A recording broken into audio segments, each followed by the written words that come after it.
Award function শেষ হওয়ার পর হলঘরটা ধীরে ধীরে একটু স্বস্তির নিঃশ্বাস ফেলল। আলো এখনও ঝলমল করছে, লাল কার্পেটের উপর দিয়ে নামকরা অতিথিরা হেঁটে যাচ্ছে, আর ক্যামেরার ফ্ল্যাশ মাঝে মধ্যে চোখ ধাঁধিয়ে দিচ্ছে। এজন বিগত বছরগুলোতে অস্ট্রেলিয়ান অব দ্য ইয়ার পাওয়া বিজয়ীদের সাথে কথা বলছিল। তারা তার গবেষণার প্রশংসা করছে, কেউ কেউ কৌতূহল নিয়ে নানান প্রশ্ন করছে। মাহি একটু দূরে দাঁড়িয়ে আশপাশটা দেখছে। বাহ, বেশ নামি দামি মনে হচ্ছে এজওয়ানকে এখন মাহির, অথচ বাংলাদেশের সেতুয়ের পুরো উল্টো ছিল। ঠিক তখনই এক ভদ্রলোক দ্রুত এগিয়ে এলেন, পরিপাটি স্যুট, কানে ছোট কমিউনিকেশন ডিভাইস। তিনি এজওয়ানের কাছে এসে বললেন, mister Sultan, I am mister David Harris, prime মিনিস্টারের প্রাইভেট সেক্রেটারি। প্রাইম মিনিস্টার আপনাকে এখনই দেখা করতে বলেছে তার সাথে। এজনের সাথে কথা বলতে থাকা লোকদের এক্সকিউজ মি বলে সে সেক্রেটারির সাথে চলে গেল, মাহিকে একটা চেয়ারে বসিয়ে রেখে। BAP rest room. প্রধানমন্ত্রী একটা সিল মারা খাম হাতে করে বসে আছে চেয়ারে। এজন ঢুকতেই তিনি উঠে দাঁড়ালেন। সময় স্বল্পতার জন্য সরাসরি খামটা এজনের হাতে ধরিয়ে দিয়ে তিনি বললেন, উই নিড ইউ এজন। আমরা তোমার গবেষণা, তোমার প্রযুক্তিগত অবদান সব কিছুই খুব কাছ থেকে পর্যবেক্ষণ করেছি। অস্ট্রেলিয়ার প্রতিরক্ষা ব্যবস্থায় এ ধরনের মেধার প্রয়োজন। আমাদের দেশের জন্য তোমাকে দরকার আমাদের। এজওয়ান প্রথমে বুঝল না। খামটার বাহিরটা ঘুরিয়ে ফিরিয়ে দেখে বলল, আমি ঠিক বুঝলাম না ম্যাম। আর এটাই বা কিসের খাম? এটা ডিরেক্ট কমিশন লেটার। আমরা চাই তুমি রয়্যাল অস্ট্রেলিয়ান এয়ারফোর্সে যোগ দাও। তোমাকে সাধারণ অফিসার হিসাবে নয়, বরং সরাসরি উইং কমান্ডার পদে নিয়োগ দেওয়ার প্রস্তাব দেওয়া হচ্ছে। এজওয়ান অবাকই হলো এই কথা শুনে। Wing commander? এটা এয়ারফোর্সের খুবই সম্মানজনক আর শক্তিশালী র্যাঙ্ক। এই দায়িত্বের চাপ থাকে প্রচুর, আর তার পক্ষে কোনো কাজ একটানা করা ধাঁচের মধ্যে নেই। সে তার মন মতো কাজ করে, যখন খুশি তখন করে। এখানে ঢুকলে তাকে পুরোটা সময় এখানেই থাকতে হবে। সব দিক ভেবেই বলল, এটা নিঃসন্দেহে আমার জন্য একটা বড় অপরচুনিটি, কিন্তু দুঃখিত ম্যাম, এই জব অফারটা আমাকে ফিরিয়ে দিতে হচ্ছে। আমি কখনোই ধরাবাঁধা কাজে অভ্যস্ত নই। আমার কাজের ধরন একটু আলাদা। আমি গবেষণা করি, নতুন প্রযুক্তি নিয়ে কাজ করি। নিয়ম মেনে প্রতিদিন একই কাঠামোর মধ্যে থাকা আমার পক্ষে কঠিন হবে।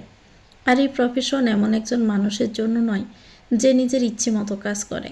হ্যাঁ, যদি কখনো টেকনিক্যাল কোনো বিষয় আমাকে দরকার হয় আমায় জানাবেন, আমি অবশ্যই সাহায্য করব। কিন্তু স্থায়ীভাবে এই চাকরি করা সম্ভব নয়। ডোন্ট ওয়ারি এজওয়ান, সেটা আমরা জানি। তাই তোমাকে প্রচলিত দায়িত্ব দেওয়া হবে না। তুমি কাজ করবে স্ট্র্যাটেজিক সাইবার ডিফেন্স ডিভিশনের প্রধান উপদেষ্টা হয়ে। তোমাকে যখন দরকার হবে তখনই আসবে, ফোর্সকে গাইড করবে। আর যেহেতু আমি নিজে তোমাকে নিয়োগ দিচ্ছি, তাই তোমার উপস্থিতি বা অনুপস্থিতি নিয়ে কেউ প্রশ্ন তোলার সাহস পাবে না। তুমি শুধু রাজি হও। এজন একটু ভেবে বলল, আমাকে সময় দিন একটু ভাবার জন্য। সময় নাও, যত লাগে ততই নাও, তারপরও রিপ্লাইটা যেন পজিটিভ আসে। I hope. এখন আসছি তাহলে, পরে কথা হবে। ওয়ার্ককে নিয়ে এসো একদিন বাড়িতে। অবশ্যই। প্রধানমন্ত্রী চলে গেলেন। এজন খামরা কোটের পকেটে ঢুকিয়ে রুম থেকে বের হতে প্রফেসর ড্যানিয়েল ম্যাকার্থি এসে সামনে দাঁড়ালো। এজন আসমকা তাকে সামনে এসে দাঁড়াতে দেখে ব্রুকুসকে জিজ্ঞেস করল, কিছু বলবেন প্রফেসর? হ্যাঁ, তোমার সাথে কেউ দেখা করতে এসেছে। কে? অস্ট্রেলিয়ান সিকিউরিটি ইন্টেলিজেন্স অর্গানাইজেশন থেকে। এসইও? For why? বলেছিলাম না তারা তোমাকে তাদের টিমে চাচ্ছে। এজন কপালে হাত বুলিয়ে বলল, বাট প্রফেসর, আপনি তো জানেনই সব কটা। প্রধানমন্ত্রী এসে এয়ারফোর্সের স্ট্র্যাটেজিক সাইবার ডিফেন্স ডিভিশনে জয়েন হওয়ার জন্য বলে গেল। এখন আবার এসইও থেকে তাদের টিমে চাচ্ছে। আমি একটা মানুষ হয়ে কত দিকে যাব বলুন তো? তাদের মানা করে দিন। তারা শুনছে না, তারা পার্সোনালি কথা বলতে চায় তোমার সাথে।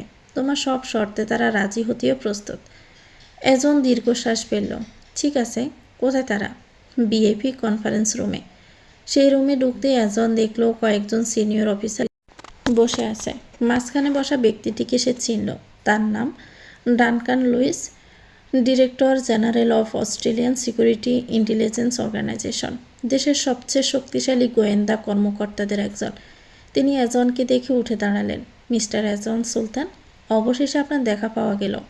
এজন শান্ত গলায় বলল, আপনারা আমার সাথে দেখা করতে চেয়েছিলেন? ডানকান লুইস সরাসরি বললেন, হ্যাঁ। কী জন্য বলুন? আমরা চাই তুমি আমাদের সাথে কাজ করো। এজন হালকা হাসল। আজকে দ্বিতীয়বার এই প্রস্তাব শুনছি। একটু আগে প্রধানমন্ত্রী আমাকে এয়ারফোর্সে যোগ দিতে বললেন। ডানকান মাথা নেড়ে বলল, আমরা জানি। একজন ব্রু কুঁচকালো সে কথা শুনে। জানেন? হ্যাঁ, কারণ আমরা সেই সিদ্ধান্তেরই অংশ। জানার পরেও তাহলে এসইউ থেকে জবের অফার করার মানে কি? কারণ তোমাকে আমাদের সংস্থার জন্য লাগবে। আমি মানুষ একজন হয়ে দুই জায়গায় হয়ে কিভাবে কাজ করব। আমাকে কি রোবট মনে হয় আপনার? নাকি দুই সত্তার মানুষ মনে হয়? এটা অসম্ভব। আমাকে হয় আপনাকে চুজ করতে হবে, আর না হয় প্রধানমন্ত্রীর অফারটা। এখন আমি নিশ্চয়ই প্রধানমন্ত্রীর অফারটা রিজেক্ট করে আপনাদের অফারটা অ্যাপ্রুভ করব না। ডানকান লুইস টেবিলের উপর হাত রেখে একটু ঝুঁকে মৃদু হেসে বললেন, শোনো এজন, তুমি আমাদের প্রস্তাবটা গ্রহণ করে নাও। তুমি অফিসিয়ালি কাজ করবে রয়্যাল অস্ট্রেলিয়ান এয়ারফোর্সের অধীনে, কিন্তু তোমার গবেষণার প্রকৃতি এমন যে তা সরাসরি জাতীয় নিরাপত্তার সাথে জড়িত। এই কারণেই আমরা চাই তোমাকে এসইউ থেকে স্পেশাল ইন্টেলিজেন্স কনসালটেন্ট হিসেবে রাখতে। তুমি এয়ারফোর্স অফিসারই থাকবে, কিন্তু তোমার কাছে থাকবে টপ লেভেল সিকিউরিটি ক্লিয়ারেন্স। যখন প্রয়োজন হবে আমরা তোমার প্রযুক্তিগত ও কৌশলগত পরামর্শ নিব। সরকারি ভাষায় এটাকে বলা হয় এক্সটার্নাল ক্লিয়ারড স্ট্র্যাটেজিক অ্যাডভাইজার। তোমার মতো মানুষ খুব কম আছে মিস্টার সুলতান। এ কারণে দুই সংস্থাই তোমাকে চাই। সেই জন্য বলছি একটু ভেবে দেখো। দেশের জন্য ভাবো। বাবার জন্য আমার সময় চাই। নাও, সমস্যা নেই আমাদের। আশাহত করো না শুধু। এজন আরও টুকটাক কথাবার্তা বলে বেরিয়ে গেল। মাহি বোর হয়ে যাচ্ছিল, আর একটা ছেলে বারবার মাহিকে ঘুরে ঘুরে দেখছিল। সেটা নিয়ে মাহি বিরক্তির চরম পর্যায়ে। এজন আসতেই যেন স্বস্তির শ্বাস ফেলল। এজন এগিয়ে এসে মাহির হাত ধরে বলল, কোনো সমস্যা হয়নি তো তোমার সুইটহার্ট? মাহি দুদিকে মাথা নাড়ল। যার মানে হয়নি সমস্যা। ওকে, তাহলে বাড়ি ফেরা যাক। মাহি ছোট করে হ্যাঁ বলল। এজন মাহিকে নিয়ে হলরুম থেকে বের হয়ে বাহিরে আসার পথে সে ছেলের উদ্দেশ্যে বলল, চোখ অন্য কোথাও পেল। এই মেয়ে এজন সুলতানের। দ্বিতীয়বার নজর আসলে চোখ আর চোখের জায়গায় থাকবে না। লাস্ট ওয়ার্নিং দিয়ে যাচ্ছি। এজন মাহি গাড়ির কাছে আসতে আকস্মিক একটা মেয়ে দৌড়ে আসলো এজনের কাছে।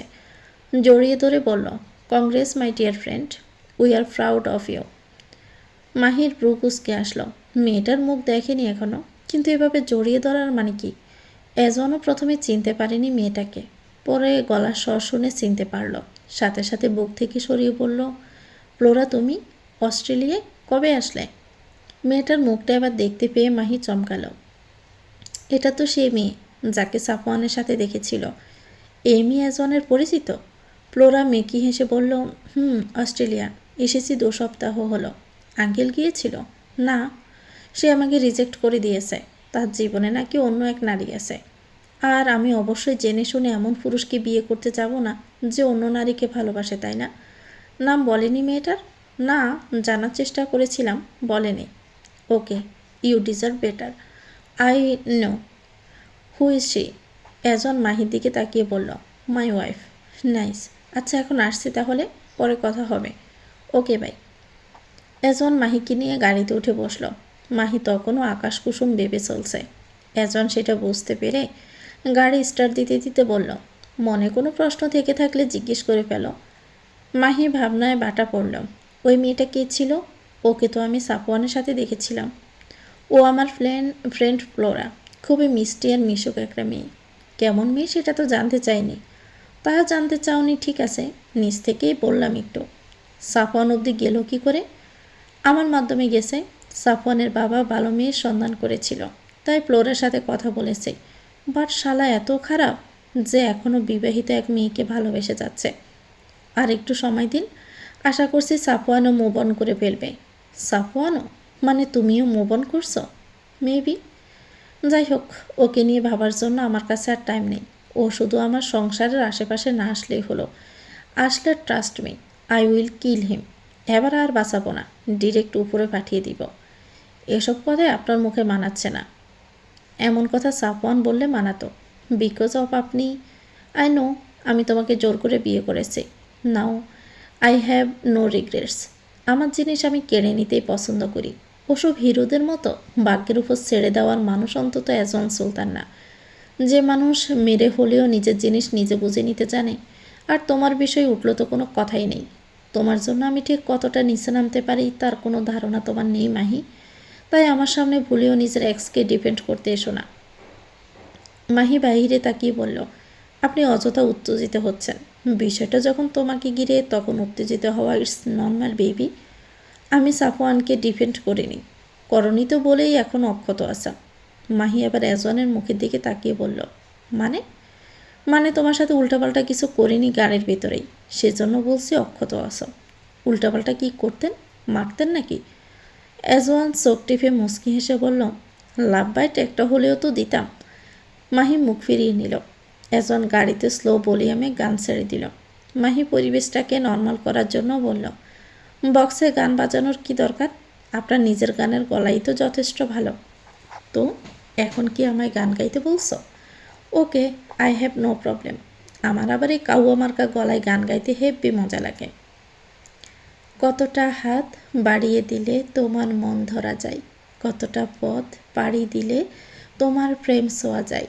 পাবো কি পাবো না জানি না, তোমাকে তো বুঝি না, তবু তোমার প্রেমে আমি পড়েছি, বেঁচে থেকে যেন মরেছি, তোমার নামে ভাজি ধরেছি। মাহি গাড়ির জানালায় হাত ঠেকিয়ে হাতের তালুর উল্টো পিঠে ঠোঁটের সামনে রেখে বলল, নাইস সং। আপনার গানের চয়েস লিস্টগুলোও সুন্দর। আই নো, ঠিক আমার মতোই সুন্দর, তাই না? মাহির খেয়াল সম্পূর্ণটা বাহিরের দিকেই ছিল।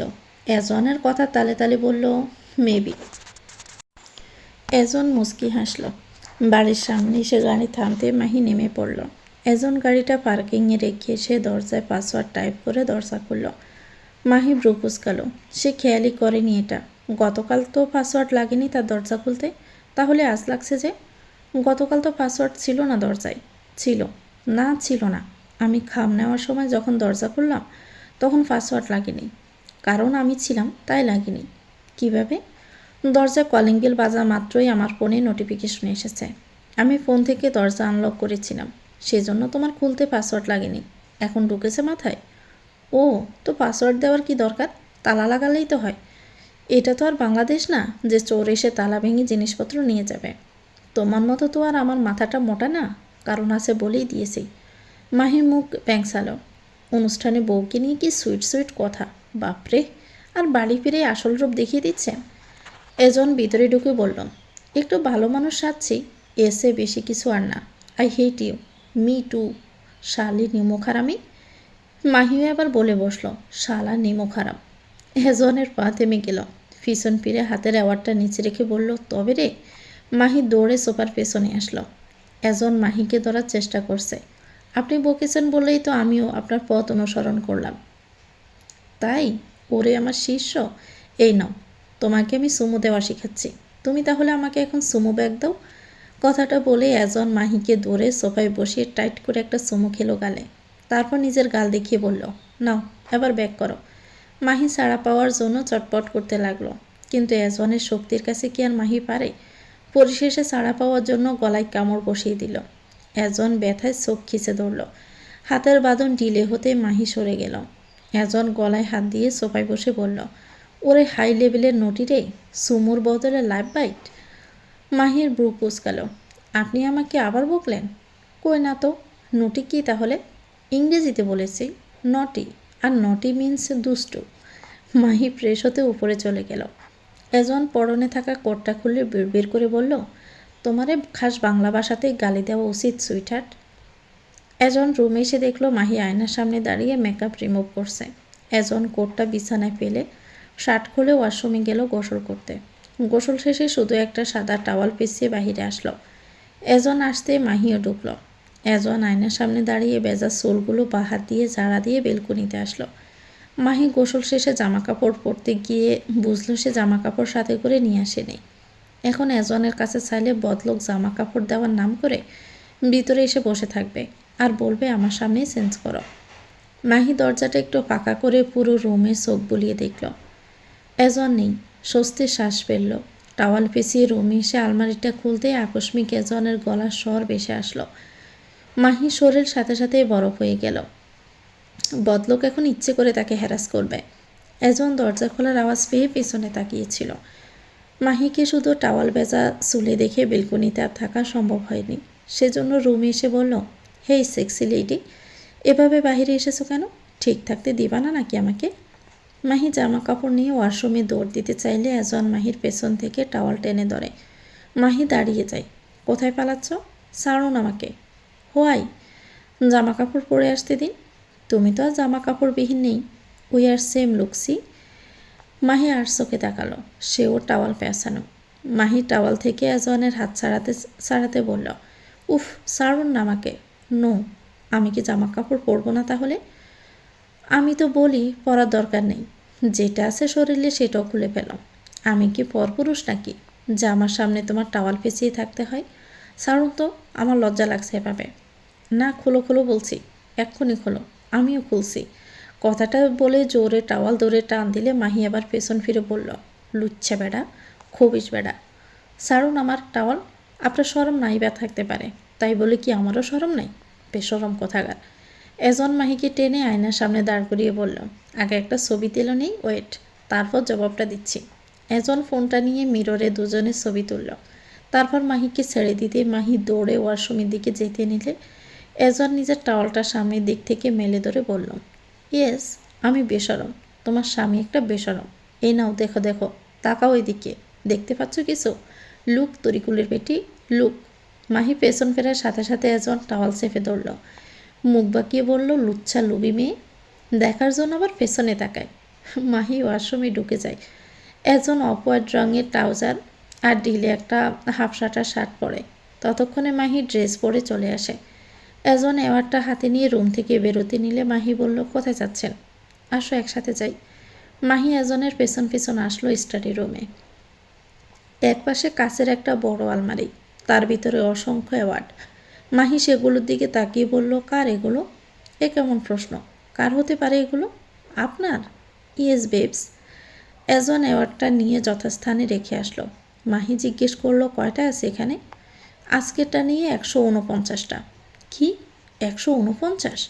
মাহি গুনে দেখল, আসলেই 149টা আছে। এত পুরস্কার কিসের?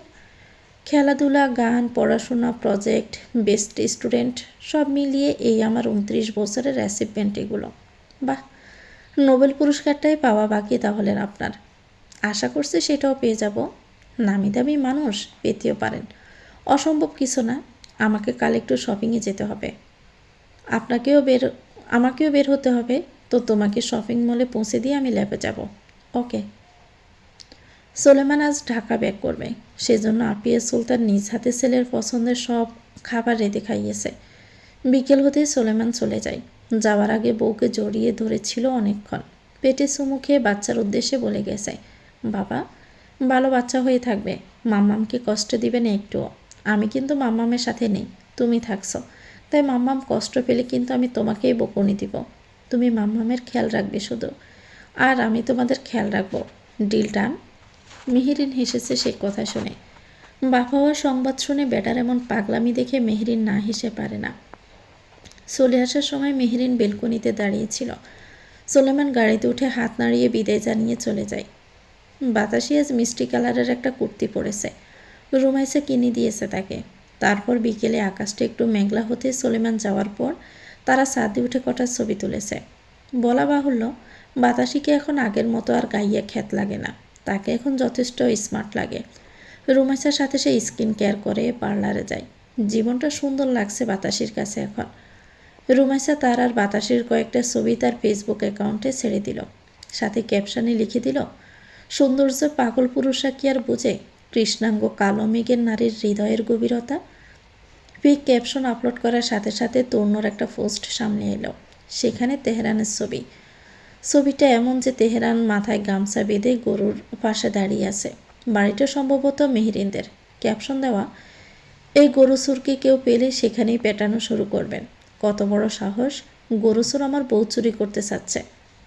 রুমাইসা কমেন্ট বক্সে গিয়ে কমেন্ট চেক করলো। সবাই মজা নিচ্ছে তেহরানকে নিয়ে। তেহরানের আইডিরও একটা কমেন্ট চোখে আসলো। তেহরান কয়েকটা রাগের ইমোজি দিয়ে বলছে, আপনার সাহস তো কম না, আপনি আমার ছবি নিয়ে এভাবে মিমিক্রি করছেন। কোনো ভদ্রলোকের ছেলেরা এমন পাজলামো করে না। আর আপনার বউ চুরি করেছি মানে? শি ইজ মাই উঠবে। তূর্ণ একটা হাহা দিয়ে বলছে, তোমার উঠবেই, but she is my wifey, so দূরে থাকো তার থেকে। পরের বার এর চেয়ে বাজে কিছু করব। রুমাইসার কপালে হাত, সাথে সাথে হোয়াটসঅ্যাপে মেসেজ আসলো তেহরানের। এ বেআইন, আপনার অনলাইনে পাতানো সংসারের মিথ্যে স্বামী এসব কী শুরু করছে? থামতে বলুন, আমাকে গরু চোর বউ চোর বলছে। আমার পরিচিতরা অলরেডি ফোন করা শুরু করেছে আমাকে। আমি দেখছি। মেসেজটা সেন্ড করে রুমাইসা তূর্ণকে ফোন করলো আর বলল পোস্টে ডিলিট করতে। এভাবে একজনকে হ্যারাস করার মানে কি? তূর্ণ সাথে সাথে ডিলিট করলো না, 1.5 ঘন্টা পর ডিলিট করলো। ততক্ষণে পুরো সোশ্যাল মিডিয়ায় ছড়িয়ে গেছে ছবিটা। তেহরানের ফ্রেন্ডরা ছবির আর ক্যাপশন পড়ে হাসতে হাসতে গড়াগড়ি খাচ্ছে আর বলছে, একেই বলে অতি চালাকের গলায় দড়ি। তেহরান কোষান ছড়ে মারছে তাদের উপরে। তানভীর বোকা বসে বসে দেখছে, কিন্তু কিছুই বুঝতে পারছে না। সৈকতের দিকে তাকিয়ে বলল, হাসছো কেন তোমরা এমন বোকার মতো? কি হয়েছে কি? তেহরান সৈকতকে শাসালো। সৈকত সেটা তোয়াক্কা না করে ছবিটা তানভীরকে দেখিয়ে বলল, দেখ তুর্য দেখ, তোর ভাই গরুচোর, সাথে কার যেন বউও চোর। হাহা। তানভীরের চোখ বড় বড় হয়ে গেল। ফোনটা নিয়ে দৌড়ে মাকে দেখাতে চলে গেল। সন্ধ্যার পর সুলতান নিবাসে 2টো পার্সেল আসলো। একটা আমিরুল সুলতানের নামে আর একটা রুমেসার নামে। রুমেসা তখন বাতাসিকে নিয়ে স্কিন কেয়ারে ব্যস্ত নিজের রুমে। আমিরুল সুলতানি রিসিভ করলো পার্সেলগুলো। নিজের পার্সেলের উপরে ডিয়ার শ্বশুরমশাই নামটা দেখে হকচকিয়ে গেল। শ্বশুর বলতে তো মেহরিনের, তার মানে কি মেহরিন আনিয়েছে? আমিরুল সুলতান মেহরিনকে ডেকে জিজ্ঞেস করলো পার্সেলটা সে পাঠিয়েছে কিনা। মেহরিন না বলল। আমিরুল সুলতান রুমেসার পার্সেলটা তার হাতে দিয়ে বলল, রুমেসাকে দিয়ে আসতে। তারপর নিজের পার্সেলটা কৌতূহল নিয়ে খুলতে লাগলো। একটা চিঠি আর একটা ব্র্যান্ডের পাঞ্জাবি। চিঠিটা খুলে দেখতে লাগলো, তাতে লেখা আছে, ডিয়ার শ্বশুর আব্বা, পত্রের শুরুতে আমার সালাম নেবেন। আশা করি ভালো আছেন। আপনার সাথে সরাসরি কথা বলার অনেক দিনের ইচ্ছে ছিল, কিন্তু কিভাবে যে বলবো সেটা বুঝে উঠতেই শুনলাম আপনার মেয়ে নাকি বিয়ে ঠিক করেছেন তেহরান নামের এক ছেলের সাথে। দেখুন শ্বশুর আব্বা, আপনার মেয়েকে আমি অনেক ভালোবাসি। আপনার মেয়েও সেম, সেও আমাকে অনেক ভালোবাসে। কিন্তু আপনার ছেলে আমাদের এই সম্পর্ক মানতে নারাজ। তার কাছে তেহরানকে ভালো লেগেছে। আমি আপনার ছেলের সাথে তর্ক করিনি। সম্বন্ধী মানুষ তর্ক করা সাজে না। সেজন্য শ্বশুর আব্বার কাছে বিচার চাচ্ছি। আপনার মেয়েটাকে আমি বড্ড ভালোবাসি। অন্যত্র বিয়ে না দেওয়ার জন্য আকুল আবেদন জানাচ্ছি। বিশ্বাস করুন, আপনার মেয়েকে আমি সর্বদা ভালো রাখব, কোনোদিন কষ্ট পেতে দিব না। ধরুন ভিক্ষা চাচ্ছি, ভিক্ষা হিসাবে দিয়ে দিন আপনার মেয়েটাকে আমার হাতে। সামনে তো ঈদ, ফিতরা জাকাত মনে করে হলেও দিয়ে দিন। আল্লাহর কসম করে বলছি, তার অযত্ন হবে না আমার কাছে। অতএব বিনীত প্রার্থনা এই যে আপনি আমাকে আপনার ছেলের মতো রিজেক্ট করবেন না। আমার এই আবেদনটা মঞ্জুর করে বাধিত করবেন। আর হ্যাঁ, পাঞ্জাবিটা আমাদের বিয়ে যেদিন ফাঁকা করবেন সেদিন পরবেন। আপনার সাথে ম্যাচিং করে সেম পাঞ্জাবি আমিও কিনেছি। আপনার একমাত্র মেয়ের জামাই তূর্ণ। আমিরুল সুলতান হতবিহ্বল হয়ে গেল এই চিঠিটা পড়ে। সাথে সাথে সোলেমানকে ফোন করল। সোলেমান সবাই ঢাকার কাছাকাছি এসে পৌঁছেছে। বাবার ফোন পেয়ে রিসিভ করে হেলো বলতেই এপাশ থেকে আমিরুল সুলতান বলল, সুলেমান, তূর্ণটাকে? তূর্ণ আর রোমাইস একে অপরকে ভালোবাসে, কথাটা সত্য? আর তূর্ণ কি তুই রিজেক্ট করেছিস কেন? ছেলেটা আমার কাছে বিচার দিয়েছে। সোলেমান বিরক্তির সহিত কপাল স্লাইড করলো। বিড়বিড় করে বলল, আহাম্মক একটা। হ্যাঁ, রিজেক্ট করেছি। কি বিচার দিয়েছে শুনি? সে এখন ভিক্ষা চাচ্ছে রুমাইসাকে। বলছে ফিতরা জাকাত হিসাবে দান করুন। বলে দাও, কোনো বড় লোককে আমরা ফিতরা জাকাত ভিক্ষা দিই না। এতই যখন রুমাইসাকে ভালোবেসে সামনে আসে যেন, তখন দেখব রুমাইসা তাকে ভালোবাসে কিনা। ফসার ডিম ছুঁড়ে মারবে ওর উপরে, আই এম শিওর। ফসার ডিম ছুঁড়ে মারবে কেন? সেটা তন্যই ভালো জানে। এখন রাখছি, ড্রাইভ করছি আমি। সোলেমান কেটে দিল ফোন। ইয়াসিনের বাড়ি ফিরতে ইচ্ছে করে না আর। আসলেই শুধু কালো বাতাসের কথা মনে পড়ে, কারণ তার নিত্যদিনের কাজকর্মগুলো বাতাসই করে দিত। এখন তার আদোয়া জামাকাপড় পরতে হয়, হোটেলে খেতে হয়। হ্যাঁ, আগে নিজেরগুলো নিজে করতো, কিন্তু হুট করে একজন এসে সেই দায়িত্ব নিয়ে এখন চলে গেলে সমস্যায় পড়তে হবে না? নিজের কাজকর্ম কি আর নিজের করতে ইচ্ছে করে এখন? রুমের এক সাইডে গামে ভেজা অপরিষ্কার জামা কাপড়ের পাহাড় হয়ে গেছে। প্রতিদিন একটা একটা করে খুলে রেখে যায়। হোটেলের খাবারগুলো এখন কেমন স্বাদহীন লাগে, পুরোই বিরক্ত লাগছে। ক্লান্ত দেহ নিয়ে কোনো রকমের রুমে এসে বিছানায় শুয়ে পড়ল। খাবার আনতে মনে নেই, রাতে আর খাবে না। এপাশ ওপাশ করলো। দূর, ভাল লাগছে না ইয়াসিনের। কুশান দিয়ে মাথা চেপে ধরল। শালা তাতেও ভাল লাগছে না। উঠে সিগারেট ধরালো। সিগারেট মুখে নিয়ে বেলকনিতে আসলো।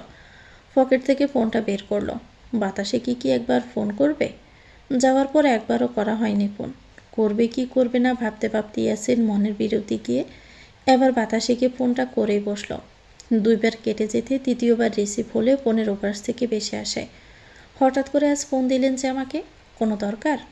ইয়াসিন একটা স্বস্তির শ্বাস ছাড়ল গলার স্বর শুনে, কিন্তু পরক্ষণেই কোনো দরকার এটা শুনে গম্ভীর গলায় বলল, কি আশ্চর্য, দরকার ছাড়া কি কেউ কাউকে ফোন দিতে পারে না? বাতাসির ব্রু কুঁচকে আসে সেই কথা শুনে। কালো বাতাসের সাথে নিশ্চয়ই খেজুরে আলাপ করার জন্য ফোন দেননি। কোন দরকার সেজন্যই ফোন দিয়েছেন। কি দরকার সেটা বলুন। ইয়াসিন সিগারেটে ধোয়া বাতাসের সাথে ছেড়ে দিয়ে বলল, বাড়ি ফিরবে কবে? বাড়ি ফিরবো কেন? আমার কি বাড়ি ফেরার কথা ছিল? আর তাছাড়া আপনি তো এটাই চাইতেন, আমি যেন আপনার বাড়ি, আপনার জীবন সব কিছু ছেড়ে চলে যাই। সেটাই তো হচ্ছে। তাহলে আমাকে আবার এটা জিজ্ঞেস করার মানে কি? কি আশ্চর্য, তাই বলে বাড়ি ফিরবে না? এখন তো বাতাসই তার স্ত্রী। শান্ত স্বরে বলল, ডিভোর্সটা তো এখনও হয়নি। সেজন্য কি বারবার অপমানিত হওয়ার জন্য আপনার বাড়িতে পড়ে থাকতে বলছেন? ইয়াসিনের এমন কথা শুনে মাথাটা বিগড়ে গেল। তেড়তাড়া কথা বলছো কেন? এমনভাবে বলছো যেন তোমার শূন্যতায় আমি মরে যাচ্ছি। বাতাসে তাচ্ছিল্যের সহিত হেসে বলল, ওমা, সেটা আমি কখন বললাম? আপনি আমার শূন্যতায় কেন মরতে যাবেন? আপনি তো বেঁচে যান আমি মরলে। ইয়াসিন এবার রেগে দাঁত চেপে বলল, শাট আপ, তোমাকে ফোন দেওয়াটাই আমার ভুল হয়েছে। যেমনটা ভুল হয়েছিল আমাকে বিয়ে করে। আশা করছি ভুলগুলো এবার সব শুধরে নেবেন। উপদেশ চাইনি তোমার কাছে, রাখো ফোন। বাতাসে সত্যি সত্যি রেখে দিল ফোন। ইয়াসিন আশ্চর্য হলো। রেখে দিতে বললো আর অমনি রেখে দিল ফোন? বেয়াদব মেয়ে কোথাকার। ফোনের দিকে একবার তাকিয়ে বিড়বিড় করে বললাম, ভালো হয়েছে না ফোন করে মুডের 12টা বাজাচ্ছিস? নে এবার পার্টি কর শালা। ইয়াসিন ওয়াইফাই অন করে ফেসবুকে ঢুকলো। 2-3 মিনিট স্ক্রল করতে রুমেসার পোস্টের সামনে আসলো। যেহেতু তারা ফেসবুকে অ্যাড আছে, রুমেসার পাশে ওটাকে বাতাসি চেনাই তো যাচ্ছে না। ইয়াসিন অজান্তে লাভ রিয়েক্ট দিল ছবিগুলোতে। তারপর কমেন্ট সেকশনে যেতে এক একজনের কমেন্ট দেখলো বাতাসে কি নিয়ে। মেয়েটা তো মায়াবতী। মেয়েটা কে হয় আপনার? সিঙ্গেল আছে মেয়েটা? রুমেসার প্রশংসাও করলো অনেকে। লাস্টে দুটো কমেন্টে চোখ গেল ইয়াসিনের। একটা তর্ণু নামের আইডি থেকে আর একটা ডক্টর অয়নের থেকে। তর্ণু লিখেছে, মায়াবতী রূপবতী এক প্রেমে, একজন বউ আর একজন ছোট বোন। ইয়াসিনের মাথা ঘুরে গেল, কোনজন বউ আর কোনজন ছোট বোন? ডক্টর অয়ন আবার লিখেছে, ব্ল্যাক ডায়মন্ড আর white diamond. Nice, but black ডায়মন্ডের মূল্য কিন্তু হোয়াইট ডায়মন্ডের থেকেও বেশি। ইয়াসিন ফেসবুক থেকে বেরিয়ে আসলো। আজাইরা কথাবার্তা, ঢং মার্কা কথা যত সব। কালো মানুষের মূল্য শুধু ফেসবুকের ফোয়াদের কাছেই। বাস্তব জীবনে কতটা মূল্য যে দিতে জানে তা জানা আছে ইয়াসিনের। গায়ে শার্ট জড়িয়ে বেরিয়ে গেল রুম থেকে হোটেলের উদ্দেশ্যে খেতে। হোটেলে আসার পথে রাস্তায় বাতাসের ম্যাম তিন্নির সাথে দেখা হয়। তিনি আগে ইয়াসিনকে ডেকে দাঁড় করায়। ইয়াসিন প্রথমে খেয়াল করেনি। তিন্নি দৌড়ে এসে শার্টের হাতা ধরে টান দিতে খেয়াল করেছে। আকস্মিক কেউ এভাবে শার্ট টেনে ধরায় বিরক্তির সহিত কিছু বলতে গেলে তিন্নিকে দেখে বলল, এসব কী ধরনের অভদ্রতা? তিন্নি হেসে বলল, সরি, এতবার করে ডাকছিলাম শুনছিলেন না তো, তাই বলে এমন করা, দুঃখিত। ডাকছেন কেন? কোথায় যাচ্ছেন? জাহান্নামে। যাবেন? নিয়ে গেলে অবশ্যই যাব। ইয়াসিন হাঁটা ধরল। এমনি শরীর ভরা রাগ, তার উপর এমন ন্যাকামো কথাবার্তা, ভালো লাগছে না। তিনি ইয়াসিনের পেছন পেছন আস্তে আস্তে বলল, বলুন না কোথায় যাচ্ছেন? হোটেলে যাচ্ছি খেতে মা। এবার একটু খেন তো দিন আমাকে।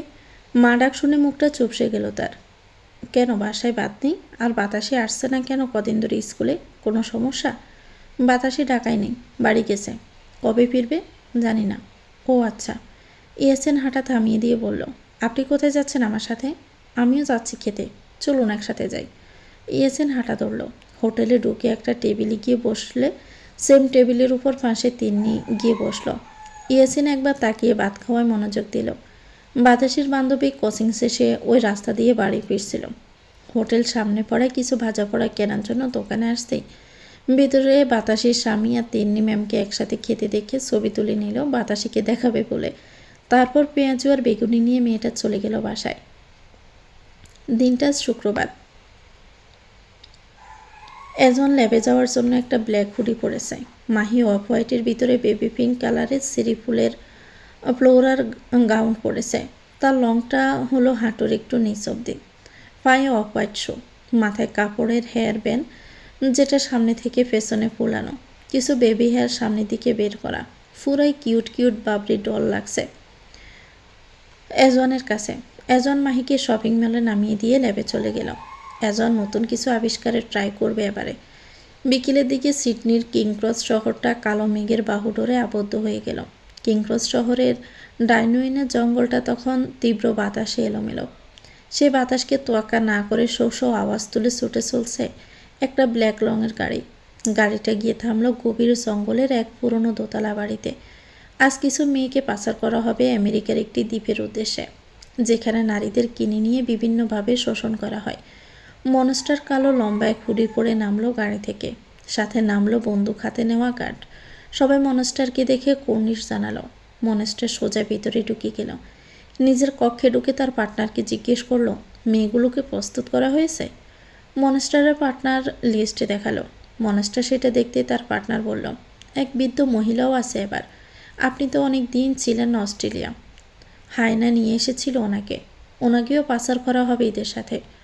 মনস্টারের কপালে দুটো বাজ পড়ল, যা আড়ালেই রয়ে গেল। তারা তো কোনো বৃদ্ধ মহিলা পাচার করে না। তাহলে মনস্টার দেখতে চাইল। পার্টনার সেই কক্ষে নিয়ে গেল। মনস্টারের পায়ের আওয়াজ শোনা যাচ্ছে কেবল। বন্দি থাকা মহিলাটা পায়ের আওয়াজ শুনে দরজার দিকে তাকিয়ে বলল, কে এসেছ? কে? আমার ছেলে এসেছে। ওকে তোমরা জানিয়েছিলে আমাকে যে তোমরা বন্দি করে রেখেছ? ও জানলে কিন্তু তোমাদের শেষ করে দিবে। মনস্টার দরজায় এক হাত ঠেকালো। পাগল মনে হচ্ছে।